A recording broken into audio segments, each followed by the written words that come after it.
చరిత్ర పుస్తకాల్లో చదువుతూ ఉంటాం. చరిత్రలో రాజులు కోటల చుట్టూ మొసళ్లతో ఒక కందకాలు ఏర్పాటు చేసి రక్షణ వ్యవస్థని ఏర్పాటు చేసేవాళ్ళని. అదే తరహా ప్రకృతిని ఒక రక్షణ వలయంగా ఏర్పాటు చేస్తే ఎలా ఉంటుంది? భారత్ బంగ్లాదేశ్ సరిహద్దులో ఒక కొత్త చర్చ తెర మీదకి తీసుకొచ్చారు. ఇది ఒక సాధారణమైనటువంటి చర్చ కాదు. బీఎస్ఎఫ్ అదేవిధంగా కేంద్ర హోంశాఖ ఈ చర్చను కీలకంగా పరిగణిస్తున్నాయి. భారత్ బంగ్లాదేశ్ సరిహద్దులో 4096 కిలోమీటర్ల సరిహద్దు ప్రాంతం ఉంది. ఆ ప్రాంతంలో కంచె ఆల్మోస్ట్ కంప్లీట్ అయింది, కానీ ఒక 850 కిలోమీటర్ల వరకు కంచె వేయలేదు. ఎందుకంటే ఈ ప్రాంతంలో తీవ్రమైనటువంటి నదులు, చెరువులు, చిత్తడి ప్రాంతం ఉంటుంది. సో అక్కడ కంచెను ఏర్పాటు చేయడం అనేది చాలా కష్టతరం. కాబట్టి ఆ ప్రాంతంలో పాములను, ముసళ్లను పెంచితే ఏ విధంగా ఉంటుంది అనేటువంటి ఆలోచన భారత ప్రభుత్వం పరిశీలన చేస్తుంది.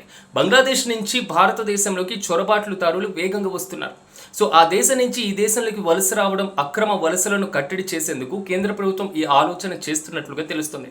ఒకవేళ పాములను, మొసళ్లను వినియోగిస్తే ప్రకృతిని ఒక రక్షణ వలయంగా ఏర్పాటు చేసినట్లుగా చాలా కీలకంగా మారబోతుంది. దీని మీద మీరేమనుకుంటున్నారు? కామెంట్స్లో తెలియజేయండి.